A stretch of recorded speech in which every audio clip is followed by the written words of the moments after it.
Hello, my name is Emily Windover. I'm from the Gettysburg branch of the Adams County Library System, and I am here today to read Chapter 11 of The Secret Adversary by Agatha Christie. Chapter 11. Julius Tells a Story. Dressed appropriately, Tuppence duly sallied forth for her afternoon out. Albert was in temporary abeyance, but Tuppence went herself to the stationer's to make quite sure that nothing had come for her. Satisfied on this point, she made her way to the Ritz. On inquiry, she learned that Tommy had not yet returned. It was the answer she had expected, but it was another nail in the coffin of her hopes. She resolved to appeal to Mr. Carter, telling him when and where Tommy had started on his quest and asking him to do something to trace him. The prospect of his aid revived her mercurial spirits, and she next inquired for Julius Hersheimer. The reply she got was to the effect that he had returned about half an hour ago, but had gone out immediately. Tuppence's spirits revived still more. It would be something to see Julius. Perhaps he could devise some plan for finding out what had become of Tommy. She wrote her note to Mr. Carter in Julius's sitting room, and was just addressing the envelope when the door burst open. "What the hell?" began Julius, but checked himself abruptly. "I beg your pardon, Miss Tuppence. Those fools down at the office would have it that Beresford wasn't here any longer, that he hadn't been here since Wednesday. Is that so?" Tuppence nodded. "You don't know where he is?" she asked faintly. How should I know? I haven't had one darned word from him, though I wired him yesterday morning." "I expect your wire's at the office unopened." "But where is he?" "I don't know. I hoped you might." "I tell you I haven't had one darned word from him since we parted at the depot on Wednesday." "What depot?" "Waterloo. Your London and South-Western Road." "Waterloo," frowned Tuppence. "Why, yes, didn't he tell you?" "I haven't seen him either," replied Tuppence impatiently. "Go on about Waterloo. What were you doing there?" "He gave me a call, over the phone, told me to get a move on, and hustle, said he was trailing 2 crooks." "Oh," said Tuppence, her eyes opening. "I see. Go on." I hurried along right away. Beresford was there. He pointed out the crooks. The big one was mine, the guy you bluffed. Tommy shoved a ticket into my hand and told me to get aboard the cars. He was going to sleuth the other crook." Julius paused. "I thought for sure you'd know all this." "Julius," said Tuppence firmly, "stop walking up and down. It makes me giddy. Sit down in that armchair and tell me the whole story with as few fancy turns of speech as possible." Mr. Hersheimer obeyed. "Sure," he said. "Where shall I begin?" "Where you left off, at Waterloo." "Well," began Julius, "I got into one of your dear old-fashioned first-class British compartments. The train was just off. First thing I knew, a guard came along and informed me mighty politely that I wasn't in a smoking carriage. I handed him out $50, and that settled that. I did a bit of prospecting along the corridor to the next coach. Whittington was there, right enough. When I saw the skunk, with his big, sleek, fat face, and thought of poor little Jane in his clutches, I felt real mad that I hadn't got a gun with me. I'd have tickled him up some. We got to Bournemouth all right. Whittington took a cab and gave the name of a hotel. I did likewise, and we drove up within 3 minutes of each other. He hired a room, and I hired one too. So far it was all plain sailing. He hadn't the remotest notion that anyone was on to him. Well, he just sat around in the hotel lounge, reading the papers and so on, till it was time for dinner. He didn't hurry any over that either. I began to think there was nothing doing, that he'd just come on the trip for his health, but I remembered that he hadn't changed for dinner, though it was by way of being a slap-up hotel, so it seemed likely enough that he'd be going out on his real business afterwards. Sure enough, about 9 o'clock, so he did. Took a car across the town. Mighty pretty place, by the way. Guess I'll take Jane there for a spell when I find her. And then paid it off and struck out along those pine woods on the top of the cliff. I was there too, you understand. We walked, maybe, for half an hour. There's a lot of villas along the way, all the way along, but by degrees they seemed to get more and more thinned out, and in the end we got to one that seemed the last of the bunch. Big house it was, with lots of piney grounds around it. It was a pretty black night, and the carriage drive up to the house was dark as pitch. I could hear him ahead, though I couldn't see him. I had to walk carefully in case he might get on to it that he was being followed. I turned a curve, and I was just in time to see him ring the bell and get admitted to the house. I just stopped where I was. It was beginning to rain, and I was soon pretty near soaked through. Also, it was almighty cold. Whittington didn't come out again, and by I got kind of restive and began to mouch around. All the ground floor windows were shuttered tight, but upstairs, on the first floor, it was a two-storied house, I noticed a window with a light burning and the curtains not drawn. Now, just opposite to that window, there was a tree growing. It was about 30 foot away from the house, maybe, and I sort of got it into my head that if I climbed up that tree, I'd very likely be able to see into that room. Of course, I knew there was no reason why Whittington should be in that room rather than in any other. Less reason, in fact, for the betting would be on his being in one of the reception rooms downstairs. But I guess I'd got the hump from standing so long in the rain, and anything seemed better than going on doing nothing. So I started up. It wasn't so easy by a long chalk. The rain had made the boughs mighty slippery, and it was all I could do to keep a foothold. But bit by bit I managed it, until at last there I was, level with the window. But then I was disappointed. I was too far to the left. I could only see sideways into the room. A bit of curtain, a yard of wallpaper was all I could command. Well, that wasn't any manner of good to me, but just as I was going to give it up and climb down ignominiously, someone inside moved and threw his shadow on my little bit of wall. And by gum, it was Whittington. After that, my blood was up. I'd just got to get a look into that room. It was up to me to figure out how. I noticed that there was a long branch running out from the tree in the right direction. If I could only swarm about halfway along it, the proposition would be solved, but it was mighty uncertain whether it would bear my weight. I decided I'd just got to risk that, and started. Very cautiously, inch by inch, I crawled along. The bough creaked and swayed in a nasty fashion, and it didn't do to think of the drop below, but at last I got safely to where I wanted to be. The room was medium-sized, furnished in a kind of bare, hygienic way. There was a table with a lamp on it in the middle of the room, and sitting at that table, facing towards me, was Whittington, right enough. He was talking to a woman dressed as a hospital nurse. She was sitting with her back to me, so I couldn't see her face, although the blinds were up, the window itself was shut, so I couldn't catch a word of what they said. Whittington seemed to be doing all the talking, and Nurse just listened. Now and then she nodded. Sometimes she'd shake her head as though she were answering questions. He seemed very emphatic. Once or twice he beat with his fist on the table. The rain had stopped now, and the sky was clearing in that sudden way it does. Presently he seemed to get to the end of what he was saying. He got up, and so did she. He looked towards the window and asked something. I guess it was whether it was raining. Anyway, she came right across and looked out. Just then the moon came out from behind the clouds. I was scared the woman would catch sight of me, for I was full in the moonlight. I tried to move back a bit. The jerk I gave was too much for that rotten old branch. With an almighty crash, down it came, and Julius P. Hersheimer with it. "Oh, Julius," breathed Tuppence, "how exciting! Go on." Well, luckily for me, I pitched down into a good soft bed of earth, but put me out of action for the time, sure enough. The next thing I knew, I was lying in bed with a hospital nurse, not Whittington's one, on one side of me, and a little black-bearded man with gold glasses and medical man written all over him on the other. He rubbed his hands together, raised his eyebrows as I stared at him. "Ah," he said, "so our young friend is coming round again. Capital, capital." I did the usual stunt, said, "What's happened, and where am I?" But I knew the answer to the last well enough. There's no moss growing on my brain.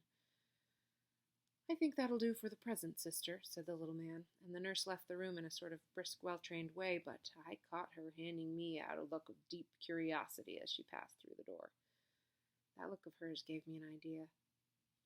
"Now then, Doc," I said, and I tried to sit up in bed, but my right foot gave me a nasty twinge as I did so. "A slight sprain," explained the doctor. "Nothing serious. You'll be about again in a couple of days." "I noticed you walked lame," interpolated Tuppence. Julius nodded and continued. "How did it happen?" I asked again. He replied dryly, "You fell, with a considerable portion of one of my trees, into one of my newly planted flower beds." I liked the man. He seemed to have a sense of humor. I felt sure that he, at least, was plumb straight. "Sure, Doc," I said. "I'm sorry about the tree, and I guess the new bulbs will be on me. But perhaps you'd like to know what I was doing in your garden?" "I think the facts do call for an explanation," he replied. "Well, to begin with, I wasn't after the spoons." He smiled. "My first theory. But I soon altered my mind. But I soon altered my mind. By the way, you are an American, are you not? I told him my name. And you? I am Dr. Hall, and this, as you doubtless know, is my private nursing home. I didn't know, but I wasn't going to put him wise. I was just thankful for the information. I liked the man, felt he was straight, but I wasn't going to give him the whole story. For one thing, he probably wouldn't have believed it. I made up my mind in a flash. Why, doctor, I said, I guess I feel an almighty fool, but I owe it to you to let you know it wasn't the Bill Sykes business I was up to. Then I went on and mumbled out something about a girl. I trotted out the stern guardian business and a nervous breakdown, and finally explained that I had fancied I recognized her among the patients at home, hence my nocturnal adventures. I guess it was just the kind of story he was expecting. Quite a romance, he said genially when I'd finished. Now, Doc, I went on, will you be frank with me? Have you here now, or have you had here at any time a young girl called Jane Finn? He repeated the name thoughtfully. Jane Finn, he said. No. I was chagrined, and I guess I showed it. You are sure? Quite sure, Mr. Hersheimer. It is an uncommon name, and I should not have been likely to forget it. Well, that was flat. It laid me out for a space. I'd kind of hoped my search was at an end. That's that, I said at last. Well, now there's another matter. When I was hugging that darned branch, I thought I recognized an old friend of mine talking to one of your nurses. Purposely didn't mention any name, because, of course, Whittington might be calling himself something quite different down here, but the doctor answered at once. Mr. Whittington, perhaps? That's the fellow, I replied. What's he doing down here? Don't tell me his nerves are out of order. Dr. Hall laughed. No, he came down to see one of my nurses, Nurse Edith, who is a niece of his. Why, fancy that, I exclaimed. Is he still here? No, he went back to town almost immediately. Ah, what a pity, I ejaculated. But perhaps I could speak to his niece, Nurse Edith, did you say her name was? But the doctor shook his head. I am afraid that, too, is impossible. Nurse Edith left with a patient tonight also. I seem to be real unlucky, I remarked. Have you Mr. Whittington's address in town? I guess I'd like to look him up when I get back. I don't know his address. I can write to Nurse Edith for it if you'd like. I thanked him.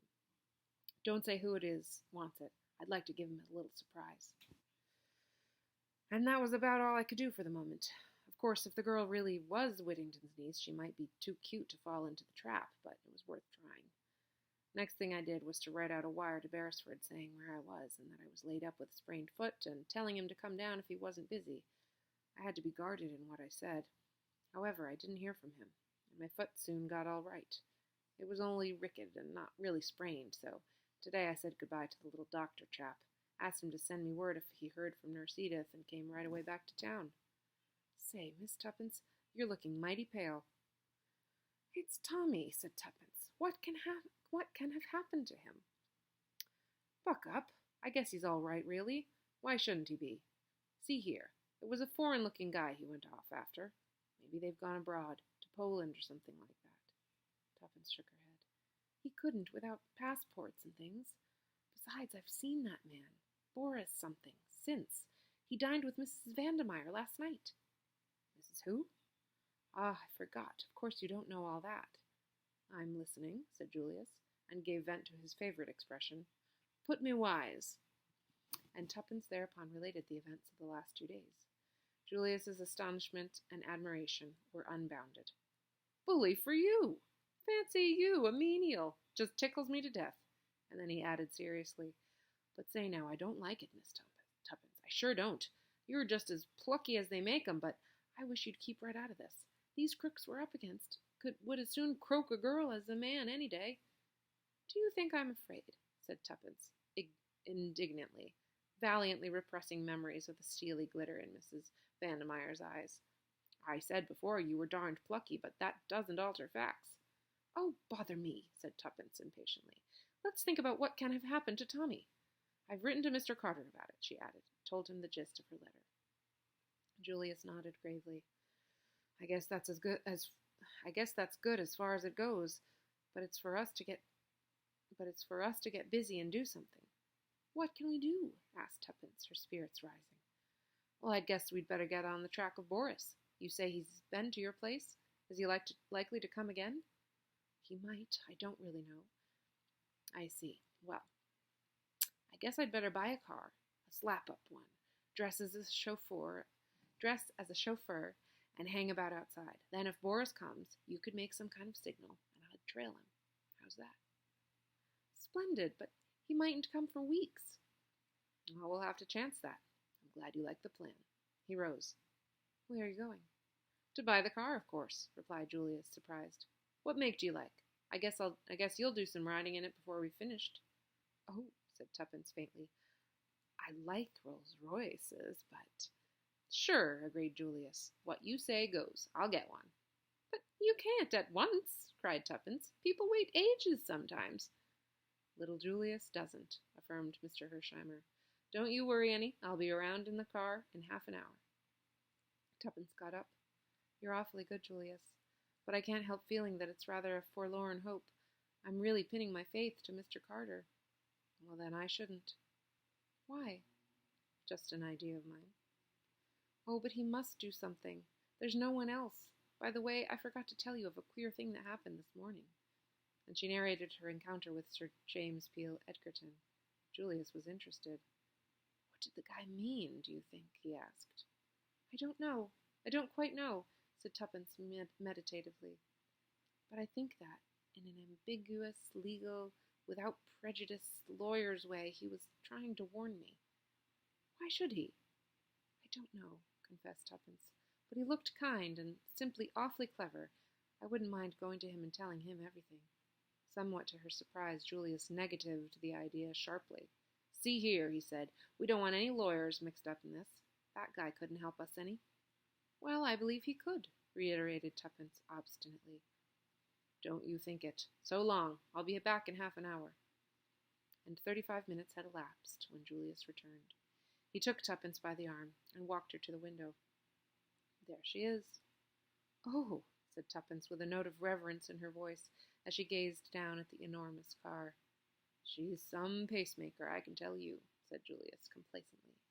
"How did you get it?" gasped Tuppence. "Well, she was just being sent home to some bigwig." "Well?"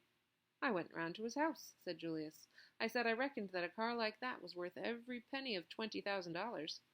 And then I told him that it was worth just about $50,000 to me if he'd get out." "Well?" said Tuppence, intoxicated. "Well," returned Julius, "he got out. That's all." And that was Chapter 11 of The Secret Adversary.